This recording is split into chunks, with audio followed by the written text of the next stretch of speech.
Alright, now let's turn up the fire rate in this weapon showcase. Getting into the machine guns, the first one is the submachine gun. Ingram, a 38 caliber submachine gun. It uses DOT 380 ammo. Alright, so the ammo makes a return from Resident Evil 2. So the submachine guns are another weapon that had ammo made for it, but it didn't make the final cut. They make it available through Action Replay or Gecko codes though. Here they are. For some reason they didn't make an icon or PNG for them. Instead it just takes 038 for some reason. But if I check it, there is an actual model. No static model for it, just a 3-dimensional live model. But here they are. And of course these are DOT 380 rounds. These can be used with the Ingram. Okay, now, of course, I tested this off camera, and something really weird happens when you try to reload with these.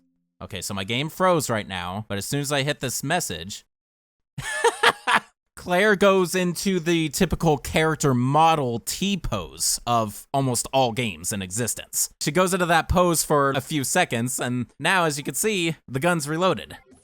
So I tried this with Chris as well, and the game has a little bit of a brain fart when I do that. It doesn't crash necessarily, but it does become unplayable in the sense that Chris does the same T-pose for like a split second, and then he disappears into oblivion. And the moment you try to do another action, the game goes into this green screen mode that you just cannot move around in, but you can still access your inventory. So it's very weird, but that's what happens when you try to actually reload using an animation. I'm sure if you just did a simple inventory reload, nothing bad would happen. But there you go, I had to mention that as well. So these machine guns are based off of the Ingram Model 11, or Mac 11. That being said, I guess technically this is the same machine gun from Resident Evil 2, as that one also was a Mac 11. The major and obvious difference is it doesn't have this crazy extended barrel attached to it. Now they're the regular size, and instead they give you 2 of them to dual wield. There you go. So the earliest you could use the submachine gun in the main game is when you switch over to Steve, right after he swaps his gold Lugers for them. You can also find the Ingram with Chris to be used by him and Claire in the Tomb in the military training facility. This is the area that you start with Chris when you switch over to him. However, it does require some previous events in order to successfully get the Ingram. You have to have given Rodrigo the hemostatic with Claire before you flew over to the Antarctic base. Only then do you have the opportunity to get the lighter from him later when you defeat the Gulp Worm. Only then will he give you the lighter, and then you can activate this puzzle.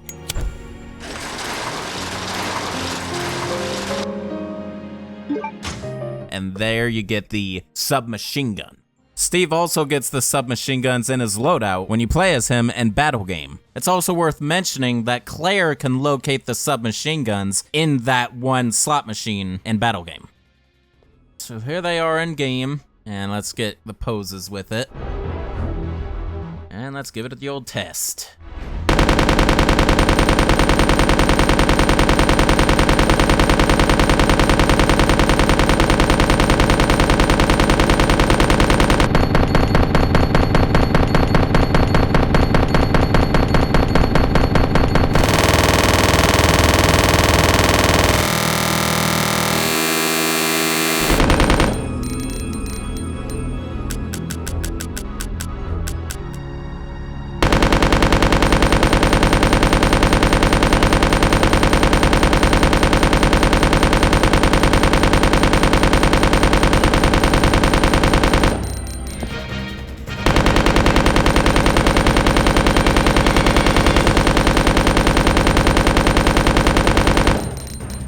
The thing about Steve firing them is he could also cross the machine guns like so if there's only one enemy in his sights.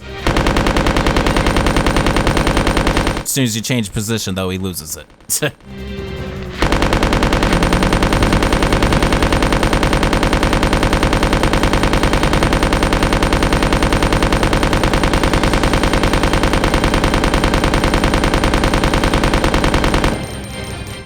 So rapid fire madness, huh? So let's go ahead and test these on some zombies. Might be a little complicated because they're machine guns and it's dual wielding, but we'll make it.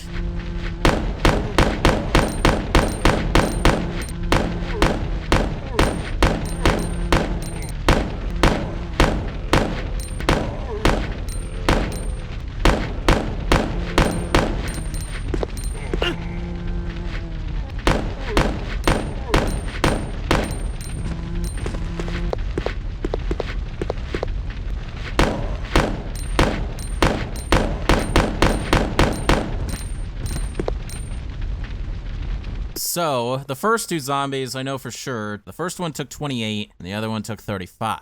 Now, the third zombie, I fired both of them at him, so it took like half the time. Not quite sure, but playing it back, the number I gave you was the amount of shots it took. And I barely survived at the skin of my teeth with that.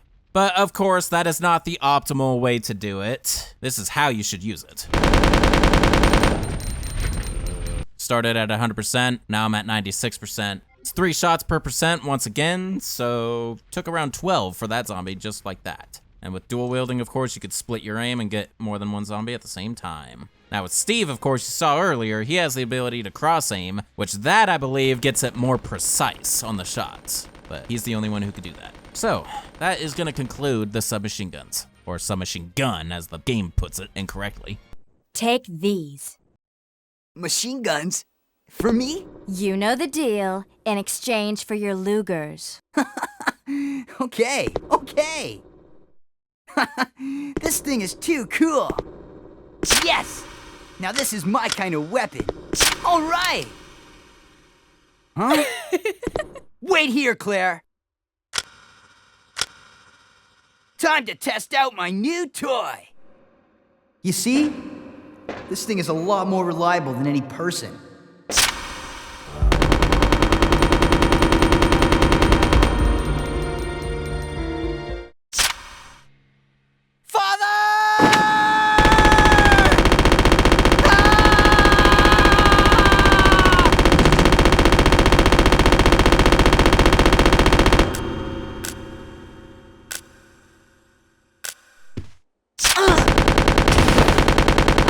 Steve! Move it! Now for the next and last machine gun, the assault rifle. But first, let's go over its ammo, because it does have legitimate ammo provided with it. Assault rifle bullets. AK-47S. These are bullets for an AK-47. Really, that's all you have to say? You don't even say the caliber! Come on. Okay. Well, so much for that description. Let's go over the gun. The AK-47 assault rifle. It uses 7 62mm bullets. All right, this of course is based off the real life AK-47. Go figure with how much it emphasized it, right? It looks weird without a stock, I will be honest. The location of the AK-47 is on the basement's second floor of the Antarctic Transport Terminal, specifically the weapon room here. You come over here, and it's in one of these cabinets here. There it is. Now it's worth mentioning that you can get the AK-47 in Alternative Claire's loadout in Battle Game. Alternative Claire's the Umbrella Cover Girl Claire. Here's Chris holding it in game, and let's get his pose with it, followed by Claire's. Let's go ahead and test it out.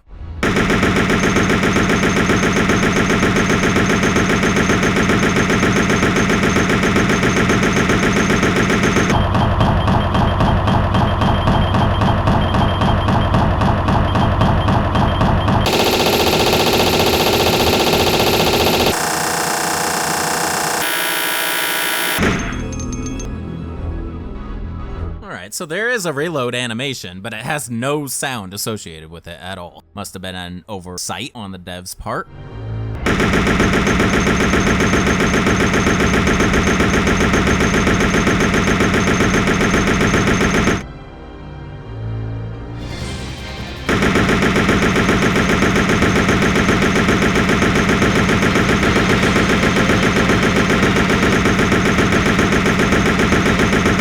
Alright, well, this should be much easier to test on some zombies because it's a single weapon, and I can control each individual shot. So let's do it.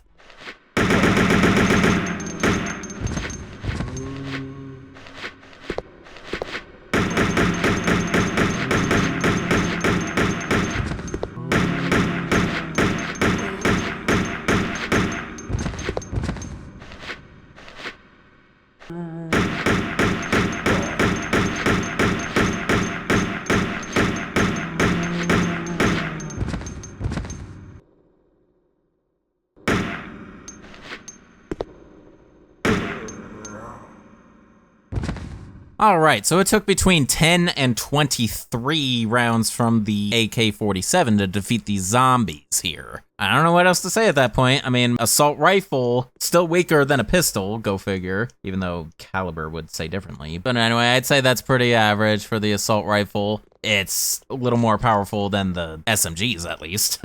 Alright, well that's gonna conclude the test for the AK-47, as well as conclude all machine guns. She apparently infiltrated the complex looking for her lost brother, Chris Redfield, one of the surviving members of RPD's famous STARS teams. Alright, let's turn up the firepower quite a notch. Moving to the shotguns, there is only one in this game. First, let's go over the ammo, since being a new type of weapon in this showcase. Shotgun shells. 12 gauge shells. These could be used with the SPAS 12. That's what the shotgun is. Typical. Now let's go over the weapon itself. SPAS 12, a combat shotgun developed for military use. It uses 12 gauge shells. Okay, so we once again get to see the SPAS 12. This is making a return from Resident Evil Survivor, the very last game I did a showcase for. But, small difference between the two, this one is missing the folding stock. So yes, obviously, this is based on the real-life Frankie's SPAS 12. Alright. The location of the shotgun is on the basement level of the military training facility. It's right at the bottom of a set of stairs on the iron walkway, as you can see right there. This is really hard to miss. And it's worth mentioning that Chris gets the SPAS 12 in his loadout when you play as him in battle game. So here's Chris holding it in game. Let's get his pose with it. Yeah, unfortunately, he doesn't have his classic shoulder tap that he used to. Oh well. Now let's go ahead and give the old test fire.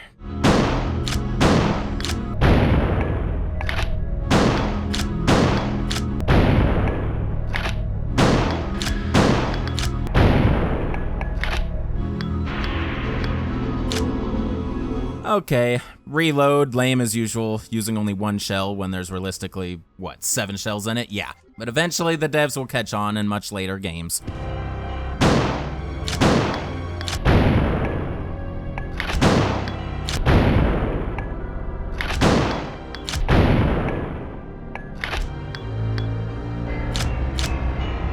Huh, that's interesting. Claire loads 2 shells into the gun when she reloads. But both characters fail to pump the shotgun after reloading, like they're realistically supposed to.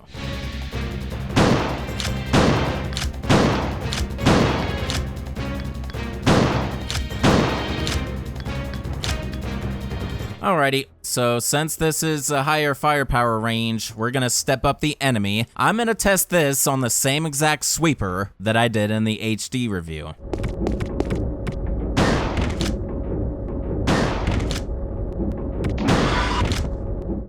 Swatted him out of the air. I like that.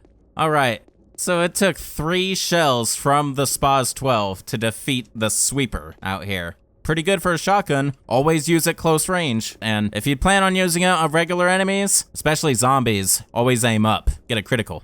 Well, that's gonna do it for the SPAS 12. Nothing else to show, really. And it's the only shotgun, so that's it for shotguns. Alright, now for the one and only sniper rifle. This is the official debut of this weapon class. Now, while we did see a hidden, unusable sniper rifle in Resident Evil 3 Nemesis, this is the first one you actually get to see and use. So, yeah, for all intents and purposes, this is the official debut of the sniper rifle. Alright, so here's another set of bullets that you can only get through Gecko codes or Action Replay. The rifle bullets. So they made ammunition for the sniper rifle as well. Let's check it out. 30-06 rifle rounds. Powerful bullets for a bolt-action rifle. What a detail. Looks so good. But pretty generic on the casing itself. There's no numbers or letters. So let's check the weapon out. MR7, Mr. 7. This is an American bolt-action rifle. You can snipe a distant enemy with its scope. Well, that part is obvious. All right, give it a whirl here. Perfect. So, this sniper rifle is based on the real-life Remington Model 700. Although, according to imfdb.org, in part of its description, it also, for some reason, is mentioning the Winchester 70. I wonder why that is. I don't know which weapon it's more similar to. It's pretty close when you look at both of them. I'm showing both of them here just in case we want to be absolutely accurate. But yeah, it's mentioning both of these weapons, so I wonder if is it a hybrid of those or whatnot. Hey, so I'm talking to you here during the editing phase, and right after I finished editing the sniper rifle, I received a comment on one of my recent community posts about the sniper rifle, indicating that imfdb.org was incorrectly listing the real-life weapons, and mentioned the Marlin MR7. Now, what's really interesting is when I look back on my HD weapon review and go into the description, I put what IMFDB at the time listed as the IRL weapon, and it turns out it was the Marlin MR7. It's no longer there on the website, but upon my personal inspection afterward, it can't be anything else it's based on, considering what it's called, Marlin MR7. It's a direct reference. So, while those other two weapons, it's very similar to, if anything, it was inspiration, and this weapon right here, the Marlin MR7, is what the MR7 in Code Veronica X is based on. So the specific time and location that you acquire Alfred's sniper rifle, the MR7, right here in the mining room on the basement second floor of the Antarctic Transport Terminal. Now, you can only legitimately use this in one spot in the game, and it's when you go against Nosferatu. Now, the only purpose with this weapon really is to fight Alexander Ashford or Nafastaru or Nastaferu. I don't know how to pronounce it. When I aim it, as you can see, it converts to first-person view since you're looking through the scope. So you're not even gonna see the recoil or anything. So here's Claire holding it. We can get her pose with it. There you go. All right, now let's just give it a little test. We're gonna aim for Steve. We can zoom in.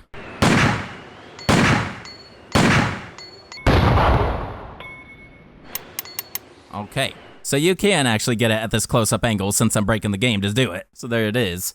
Let's see if it has a reload. It sure does. So they made an actual reload animation for it as well. It made no sound as she did it, but yeah, it's there. But what's cool is when you break the game and you bring the rifle anywhere you want, you could actually see the whole game in first person if you wanted to, just by looking through it. So that's really interesting. And once you know it, Chris is able to use it as well when you break the game like this. Here you go. So, since we can only use it on Nosferatu, he's obviously gonna be our test subject. You should aim for his heart, especially if this is the only weapon you have at this point. It's the only way you're gonna defeat him, is if you hit his heart almost every time. I've got you now. Alright, so it takes 4 shots straight to the heart of Nosferatu to defeat him. Now, they give you a total of 7 shots, so you cannot defeat him with the sniper rifle alone unless you get at least a couple hard shots in. But if you miss more than 3 hard shots with that thing, I don't think it's possible to defeat him without some other weapons on you. Even a knife will be better than nothing. But if you have no more ammo, you cannot defeat him. Alrighty, well, that's all there is to show with the sniper rifle. Even got the special cutscene with it.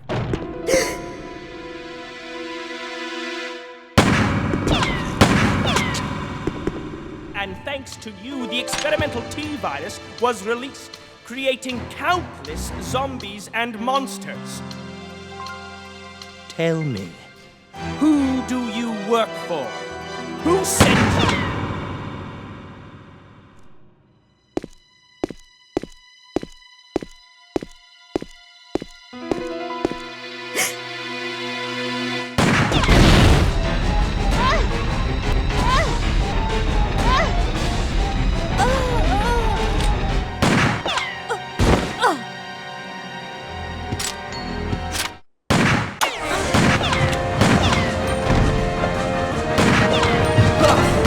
Got you now.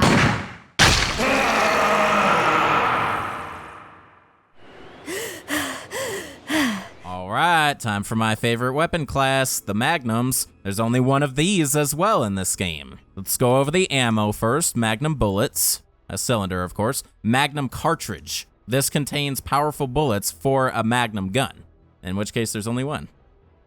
Cool looking. Now let's go over the weapon itself. Ooh. Colt Python. Hey, it makes a return. An American gun. It uses 357 Magnum rounds. Sweet. So yes, this is the same Colt Python from the first Resident Evil game. All right. Now, of course, this is based off of the real-life Colt Python 357 Magnum, nickel-plated to be specific.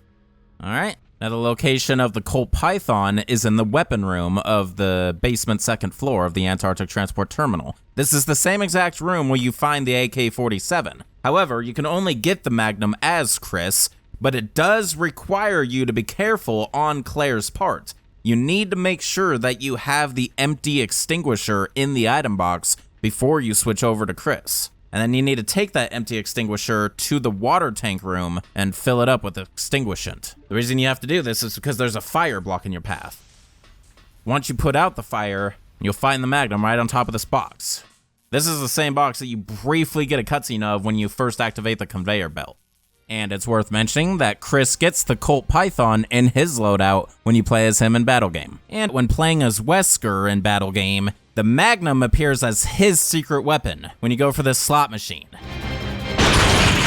It's almost required if you're gonna get an A rank with him for this minigame. So here's Chris in game, holding it, looking really nice in his hand. Let's get his pose, of course. And others. All right, let's give it a whirl, Chris.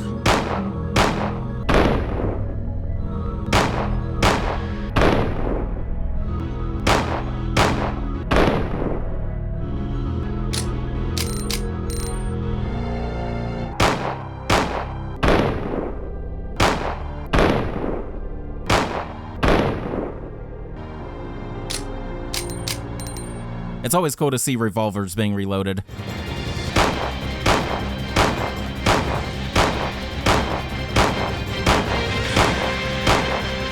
All right, so I've decided I'm gonna test this Magnum on a really powerful enemy. We're actually gonna test it on the first instance that you battle Alexia Ashford, when she's in her newly mutated form, but she's still a humanoid.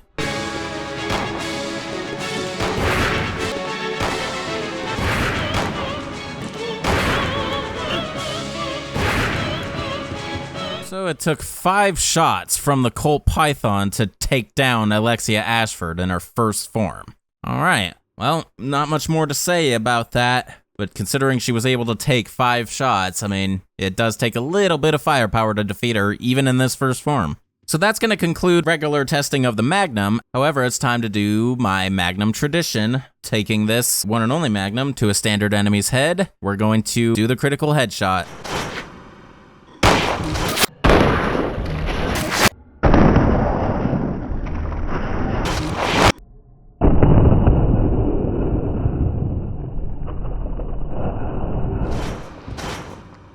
Headshot. Even though, once again, there's no decapitation, so it's pretty lame. It's still better than Survivor's headshot for sure, since at least it still has the sound effect of a decapitation, but there's no actual decapitation. All right, well, that's gonna conclude the one and only Magnum, the Colt Python.